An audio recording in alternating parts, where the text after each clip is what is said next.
Hey there YouTube and movie fans, this is 101 Bronson back here again, and today we're going to be covering, as you might see from my t-shirt, I'm wearing it especially for this video.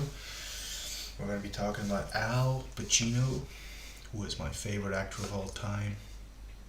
Great performances he has given us, and like I said, I love Robert De Niro, I love Jack Nicholson, I love pretty much all of the great actors of that period, but Al Pacino is my favorite.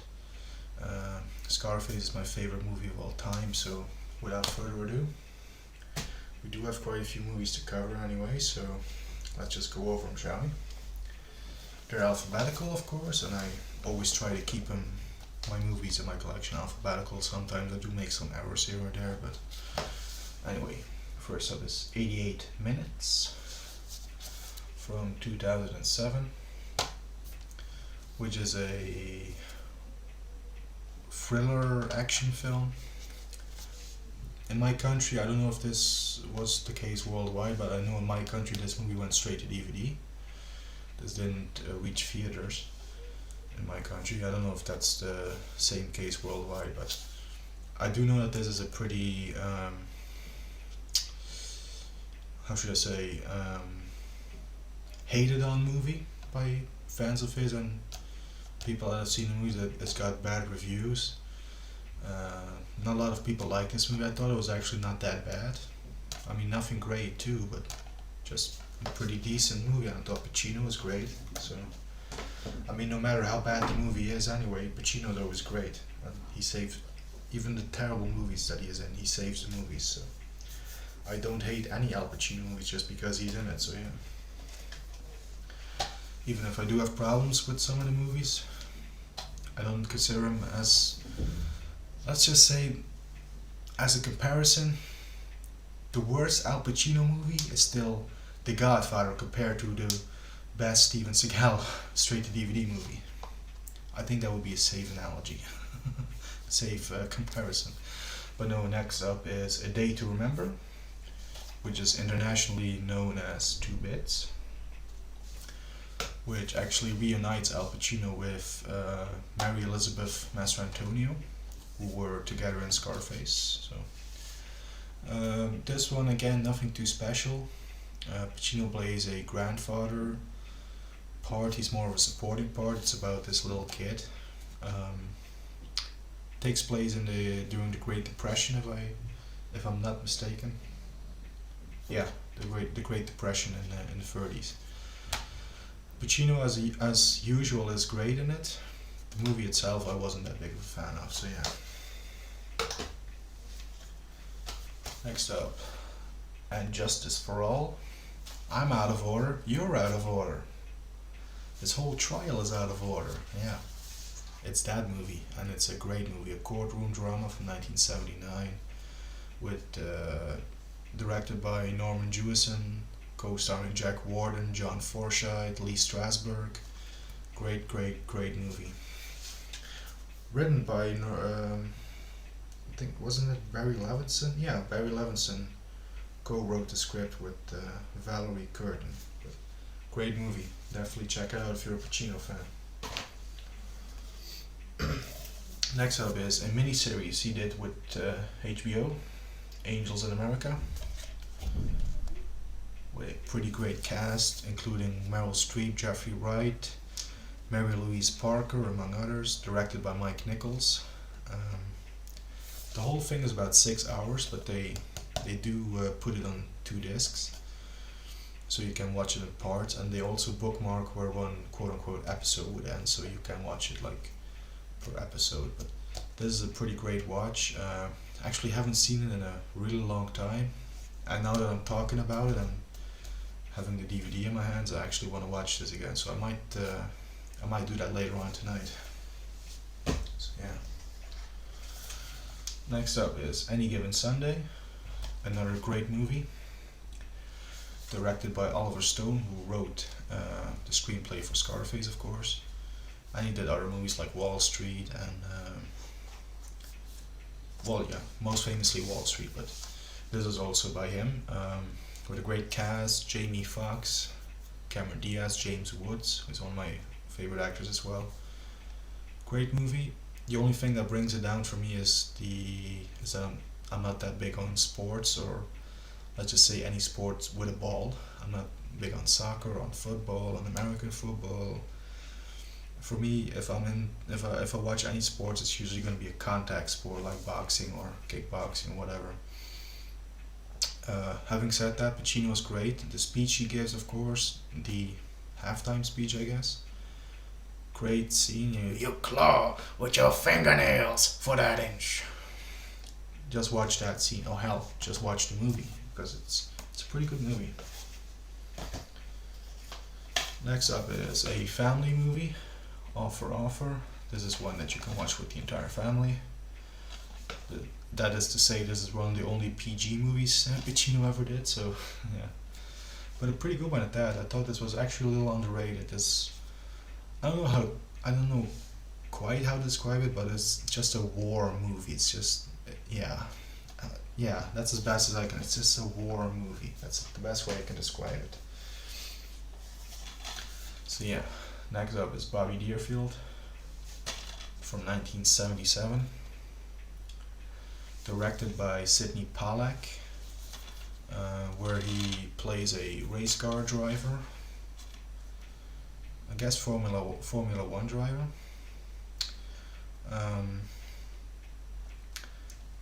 Yeah, he plays a race car driver who falls in love with this terminally ill woman in a Swiss clinic, and he kind of does a road trip with her. Not one of the best movies. This is more of a romantic movie again. So, but Pacino is great in it. I think he has great chemistry with his leading lady.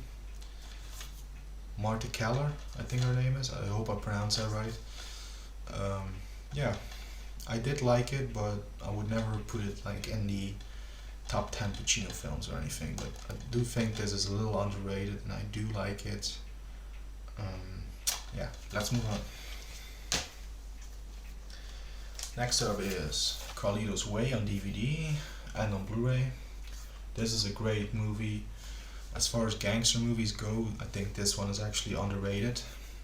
When people talk about gangster movies, they talk about Goodfellas and Godfather and Scarface, and rightfully so, but this is also a pretty great movie in that genre. So, Carlitos Way, co-starring Sean Penn, directed by Brian De Palma. Definitely check it out, it's a great film. Next up is City Hall, in which he plays the mayor of New York City, and it deals with corruption and murder and all the fun stuff, right? But this is actually one of the lesser Al Pacino films in my opinion. I wasn't really that big on this film.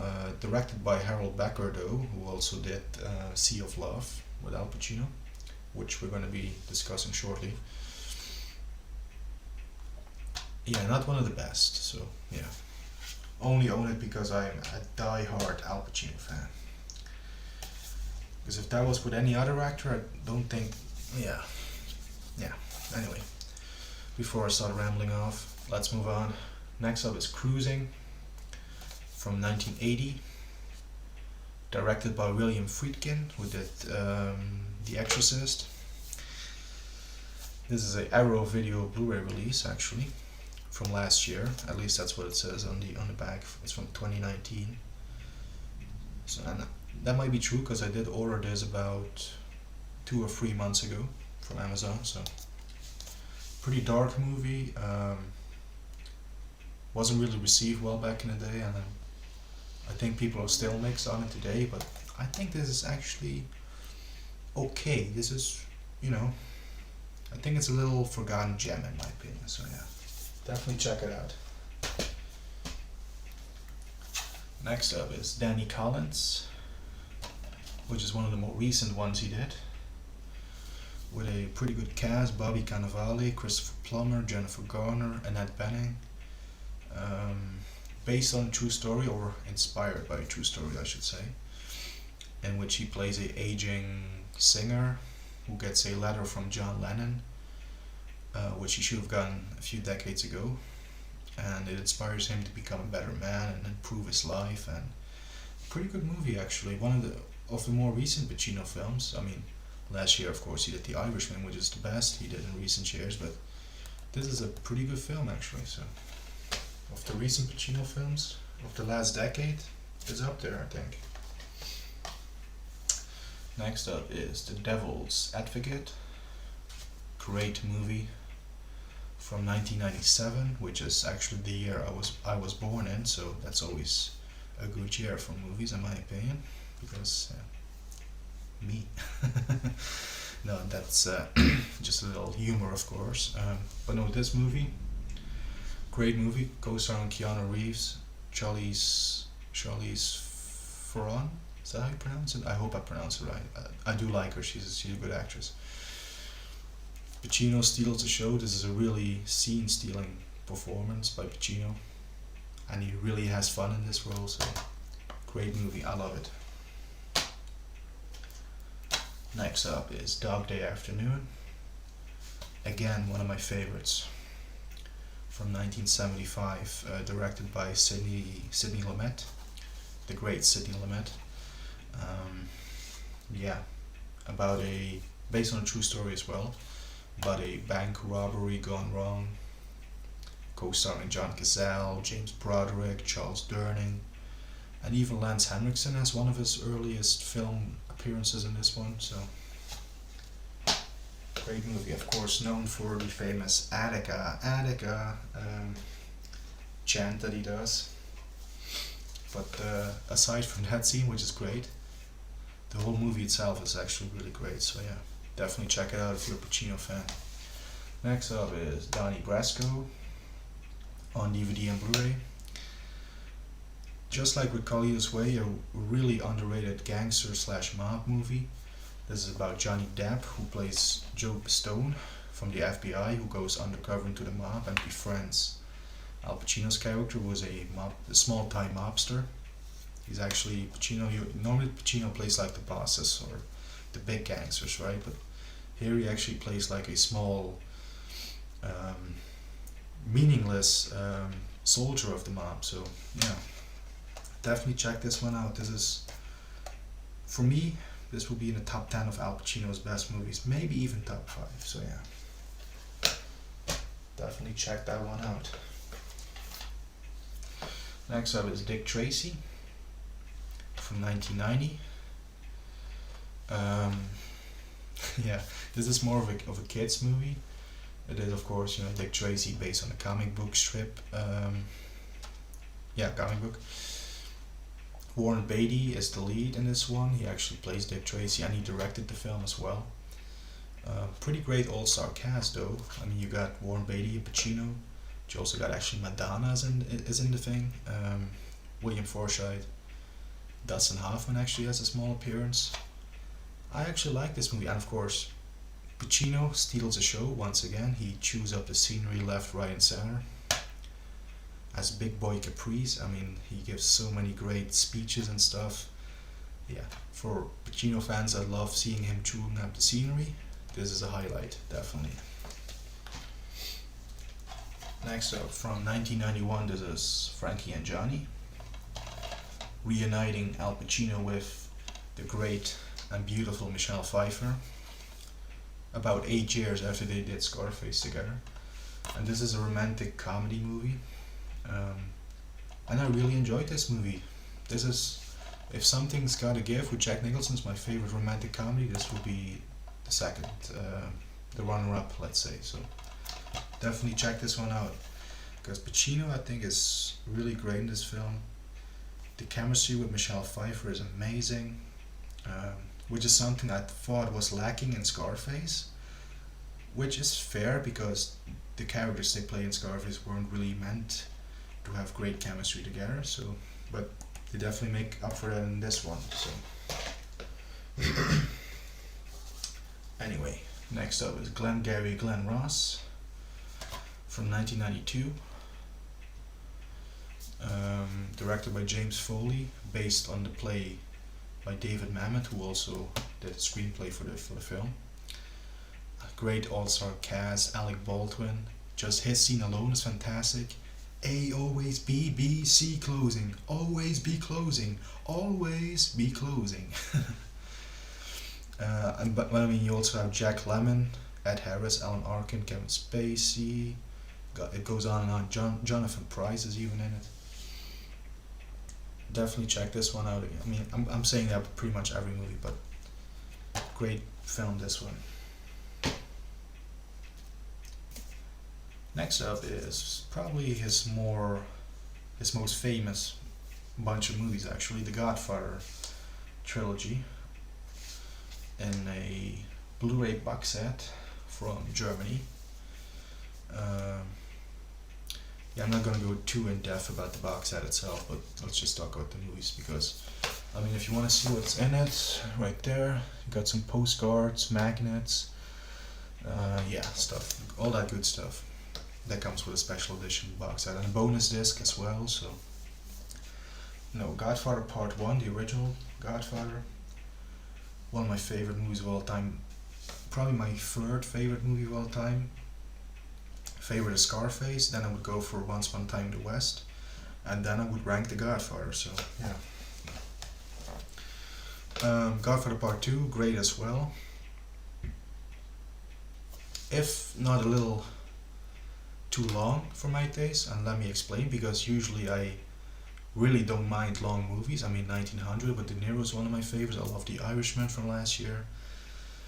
Length doesn't really matter to me, but I do think that Godfather 2 has a few little pacing issues here and there. Every time I watch that film, I'm always checking the time, because I don't know, something in The Godfather 2 doesn't really, yeah. I mean, it's a little nitpicky, because I do love the film. Don't get me wrong, I'm not taking anything away from it, but they could have cut like 10 minutes, something like that, and I think I would have enjoyed it even more. I do enjoy it a lot, so.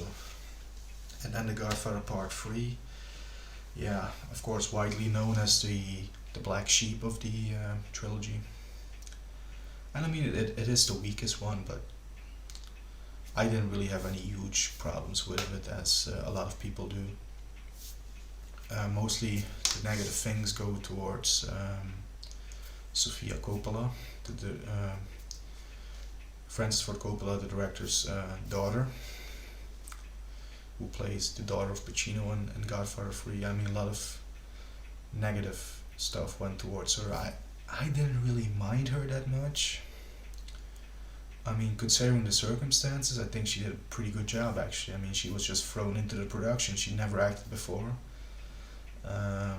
Because of pressure, she just was thrown in there and had to do the best she could. And under the circumstances, I mean, I don't think I would have done as good of a job, actually. So, yeah. Anyway, I do love all the Godfather movies. Like I said, I don't have too many problems with the third one. So, let's move on. Next up is Hangman, from 2017, I believe. Co-starring Carl Urban, which is a pretty generic Al Pacino film, in my opinion. This kind of feels, and I say kind of, it kind of feels like a straight-to-DVD Steven Seagal movie. It's almost on that level. Of course, it's 10 times better just because it has Al Pacino.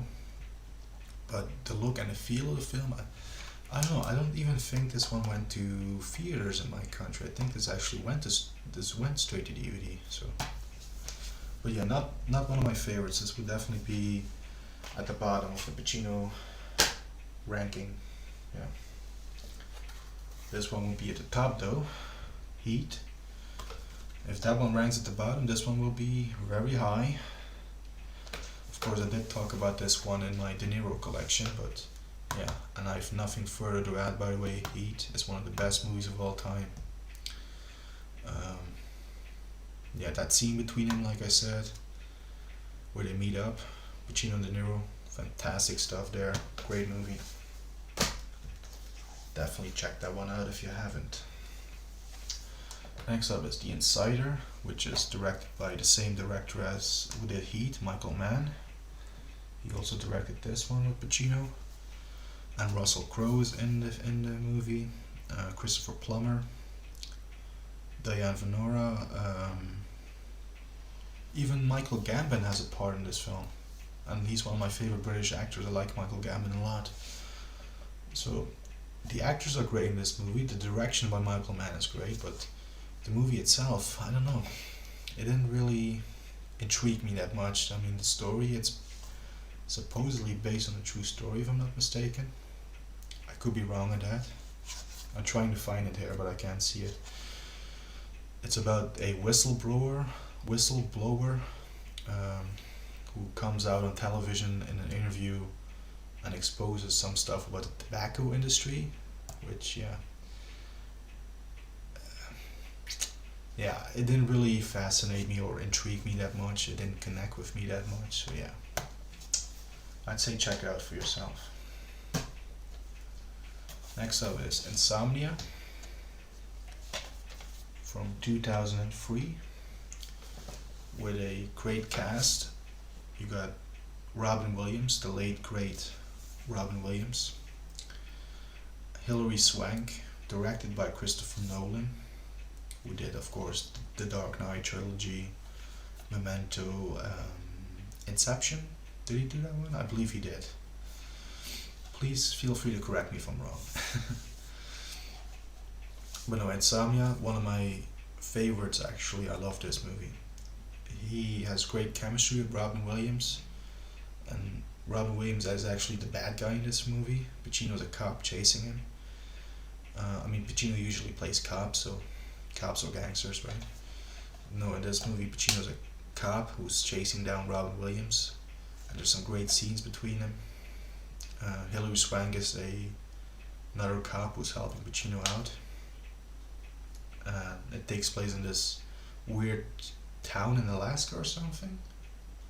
Yeah, Alaska, where it never turns dark, so it's always daylight out, and that's where the Insomnia title comes from, because of that environment that Pacino is finding himself in. He gets insomnia. Well, there's some other stuff that contributes to his insomnia, but definitely recommend this movie. This is a great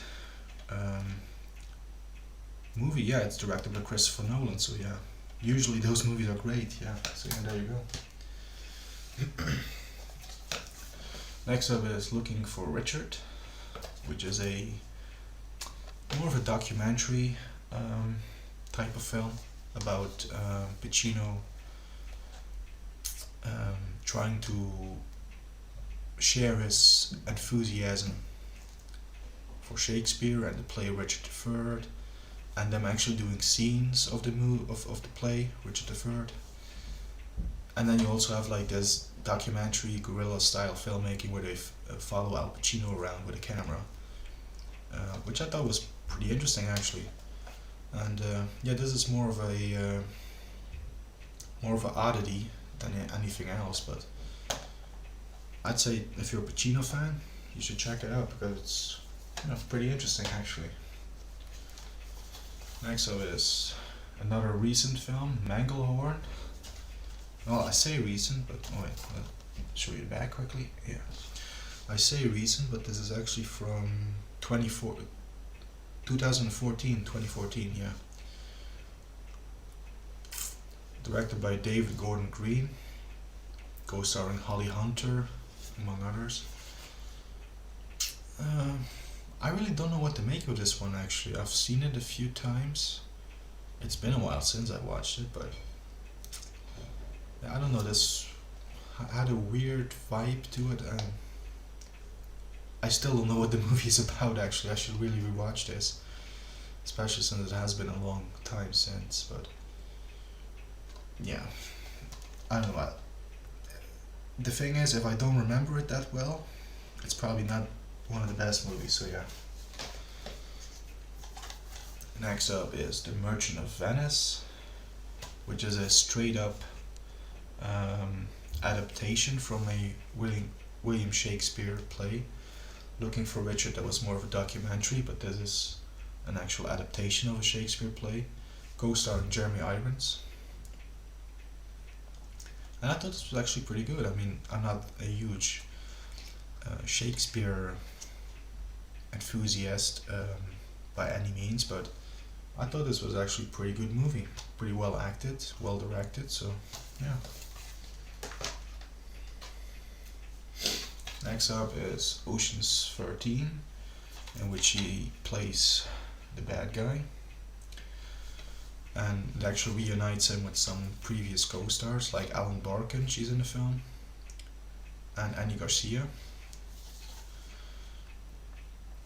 Yeah, I'm not too big on the Ocean's movies, but this one is of course pretty good because Al Pacino's in it. I have seen the other Ocean movies, but this is the only one that I own, so yeah. Make of it what you will. I think it's a decent film. It's nothing too special, but yeah. Next up is The Panic in Needle Park, which is his first movie that he did as an actor. Well, as a lead anyway. He did a movie before this called Me, Natalie, from 1968 or 69, but he was only in that movie for like a minute tops, so this is the first movie that really counts. And the movie actually, this movie got him the part as Michael Corleone in The Godfather, so because Francis Ford Coppola wanted Pacino desperately for the role, but the executives at Paramount weren't really convinced, so they asked to see some footage of one of his movies, and well, the only movie that was available was Panic in Needle Park, so yeah. If it did nothing else, it got him the part as Corleone in The Godfather. And it is a pretty damn good film too, so definitely check it out. Next is The Recruit, co-starring Colin Farrell, which is actually a pretty good movie about the CIA. It's more of like a spy thriller type of film, but a pretty good one at that. I think this is a little underrated. I don't know, I guess people are mixed on this film. When you read reviews, they're usually mixed, right? Excuse me. But no, I actually thought this was a pretty good movie actually, so yeah. There you go. So yeah, I had to make a little cut there because I can only record about 30 minutes per video, and I was really getting close to that mark, so a little cut, but let's continue. Next up is Revolution from 1985, which was a big flop, and the movie has a lot of problems, but I do own it the second time on DVD. This is the director's cut actually, or a different cut if you will. But this fixes a lot of the problems that the theatrical cut has.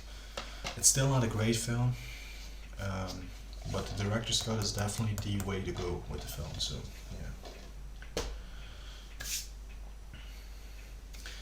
The movie was a flop, like I said. It actually made Al Pacino go into a career hiatus for about 4 years. He didn't do a movie for 4 years until he had a comeback with Sea of Love. So yeah, like I said, it's not my favorite Pacino film as well. Like I said, the director's cut does fix a lot of the issues, but it's still not a great film. And I really only own it because I'm a huge Pacino fan, so yeah. Next up is Righteous Kill, the second pairing between Al Pacino and Robert De Niro, and definitely the worst one of all the pairings that they did. I mean, they were both in The Godfather Part 2 as well, but they didn't share any scenes. But as far as movies where they share scenes, we had Heat, this one, and The Irishman last year. Irishman I think is the best actually. I like Irishman just a little bit more than I do Heat. Even though I think Heat is a fantastic movie, Irishman is the best one of the De Niro and Pacino duo combination films. Yeah. But Righteous Kill, like I said, it is the worst one of the films that they did together. But I didn't really have too many problems with it, at least not as much as other people do. I do think this is a pretty good thriller / action movie.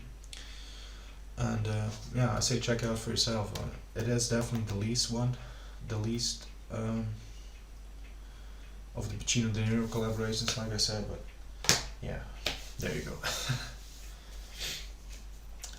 Here we go. Scarface. My favorite film of all time. I love Scarface to death. There you go. Tony Montana, Al Pacino. This is the 2-disc special edition DVD, you know. It's a great edition, okay? But we do have the Blu-ray as well. I'm gonna stop the Tony Montana impression, man. Yeah, the DVD, the 2-disc special edition, and this is the Steelbook 2011 Blu-ray, which actually don't know what I did with the other discs that were in there, but we have the Blu-ray, and actually came with a digital copy disc and the 1932 original Scarface with Paul Muni, directed by Howard Hawks. But no, this is Scarface, like I said, my favorite movie of all time. I can quote this movie day and night. I know the entire movie by heart. Tony Montana, a great movie character in my opinion. Pacino's best performance ever. Yeah, nothing else to say. My favorite film of all time, Scarface. Next up is Scarecrow, co-starring Gene Hackman, who is also a pretty fantastic actor in my opinion. I love Gene Hackman in movies like The French Connection, Unforgiven, and this is another pretty good performance by him. But of course, for me it's Pacino that makes the movie. That's not to take anything away from Gene Hackman, but it's actually a buddy movie slash road trip movie, where they are actually two drifters that travel across the country together. Pretty good movie. Directed by Jerry Schatzberg, who did Panic at Needle Park with Pacino too. So anyway, next up is Scent of a Woman, the film that finally got Al Pacino an Oscar. Way overdue in my opinion. I mean, he was nominated before for The Godfather, Serpico, Dog Day Afternoon, Godfather Part II, and Justice for All, Dick Tracy. No nominations whatsoever for Scarface, which is the biggest crime in history in my opinion. I mean, that might be overdoing it, but yeah. He was nominated for Glen Ross as well. This one finally got him the Oscar, and in my opinion he should have won for The Irishman. I loved Brad Pitt in Once Upon a Time in Hollywood last year, just like everybody else. But it really should have gone to Pacino, because I think his performance as Jimmy Hoffa was fantastic. But let's not dwell on that. Scent of a Woman, directed by Martin Brest, who did Midnight Run with De Niro, and Beverly Hills Cop with Eddie Murphy. Chris O'Donnell is in this film as well. This is actually a really great film, but as far as Pacino winning the Oscar, I think really he should have won for either Serpico or be nominated / won for Scarface. So yeah. And Dog Day Afternoon. I mean, in my opinion, Pacino should have won at least 10 Oscars in his entire career, but that's another topic for another day maybe. So yeah. Next up is Sea of Love. His comeback movie, like I said, with Alan Barkin in it as well, directed by Harold Becker. Michael Rooker is in the film as well, and John Goodman. Great cast, great movie. Pacino plays a cop who is on the case of solving some murders that are done presumably by a woman, and she actually is the suspect. And Pacino starts a relationship with Alan Barkin's character, so he's a cop investigating murders, and he is in a relationship with the possible suspect. So, pretty great movie. And next up is probably my second or third favorite Pacino film. I don't know, it's like The Godfather or this one, Serpico, on DVD and Blu-ray. The Blu-ray I got last month. It was in the bargain bin. I was like, wait, Serpico in the bargain bin? It was like $2 or $3. That's a no-brainer. So yeah, Serpico. Let's just say performance-wise, this is actually my second favorite Pacino performance next to Scarface. And then I would go for The Godfather. But as far as number 2 Pacino film, it's really a toss-up between this and The Godfather. But Serpico, right here. Great movie. Sidney Lumet directed this too, like he did with Dog Day Afternoon. No, this is definitely a must-own, must-see movie for any fans of Al Pacino. So there you go. Next up is Simone, Sim 1, from 2002, 2003. Yeah, 2002. With actually Winona Ryder is also in it, Catherine Keener. I think this is a underrated film, and actually I think this is ahead of its time because it deals with a digital actress. Like you can put in computer animated actress in a movie, and she will. Yeah, it's ahead of its time because nowadays we're gonna get a movie I heard recently with James Dean. CGI, they're gonna CGI James Dean into a film. I think this was ahead of its time. I think this will, if this came out today, this will be better appreciated, I think. But yeah, I actually liked it. Pacino hasn't done many comedies, but I think Simone is actually his best comedic movie. Definitely better than Jack in Jail, which fortunately you might have noticed I don't own that movie, so yeah. But the less said about that film, the better. Next up is The Son of No One, which I think this also went straight to DVD. I could be wrong there, but no, it's actually with Channing Tatum. Ray Liotta is in the film too. And I've only, again, I say this a few times, but I've only seen this movie once. And this one I've seen about 10 years ago the last time. Because this is from 2011, 2010, yeah. And you know, around that time I watched it on this Blu-ray, and that's the last time I watched it, so I couldn't tell you much about it. I mean, if I'm looking at it, it looks like a pretty good thriller action film with a good cast, so I think I'm gonna check it out later on or tomorrow or something. But yeah, so no. And then we got the final movie in my collection, Two for the Money, co-starring Matthew McConaughey. Alright. And Rene Russo is in this film too. And of course I've mentioned a few times that I love Rene Russo, she's fantastic. Armand Assante actually is in this film too. This is inspired or based on a true story, and I actually thought this was a pretty decent movie, underrated actually. You don't hear too many Pacino fans talk about this one, but this is a steelbook edition, 2-disc on DVD.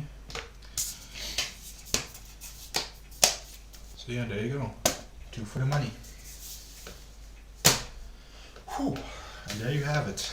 Those are all of my Al Pacino DVDs and Blu-rays. Like I said, he's my favorite actor of all time.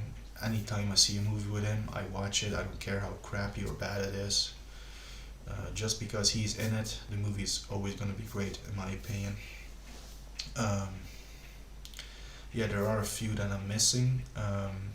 Phil Spector, You Don't Know Jack, Paterno, the HBO movies. Stand Up Guys, which has never received a DVD or Blu-ray release in my country, so I'm gonna have to, most of the movies that I am missing, I'm gonna have to import from like the UK or abroad, let's put it that way. People I Know, I don't own that movie. That's one of the films that I'm missing, People I Know, and Jack in Jail, but to tell you the god awful truth, I don't even want to own that movie. The Humbling from 2014. Wild Salome is one that I don't own. So yeah, there's still a few to get, but having said that, I think this is a pretty extensive, huge collection of Al Pacino's films. And of course I said this in my De Niro collection, but I really want a physical release for The Irishman. I mean, that will probably be a real long shot that will happen, but I swear if they release The Irishman on DVD and Blu-ray, I'm gonna get that in a heartbeat. I'm gonna get a special edition of that easily. So yeah, there you have it. Those are all my Al Pacino DVDs and Blu-rays once again. Do have some stuff to cover after this, like Dustin Hoffman. I don't own a whole lot of Dustin Hoffman's movies, probably about 8 or 9, so that's going to be a short video. And we also, well, after that I do have all of my quote-unquote random films that I don't necessarily have categorized to a genre or actor. So yeah, so those are some things that are up next, and after that I'm pretty much done with all the DVD slash Blu-rays overview videos. And after that I'm really planning on delving into movie reviews, and of course I'm going to do update videos as I get more movies, because my collection will always keep growing. So anyway, that's it for now. Thank you all for watching, and why don't you comment below what's your favorite Pacino film, and let's get a conversation going in the comments. So yeah.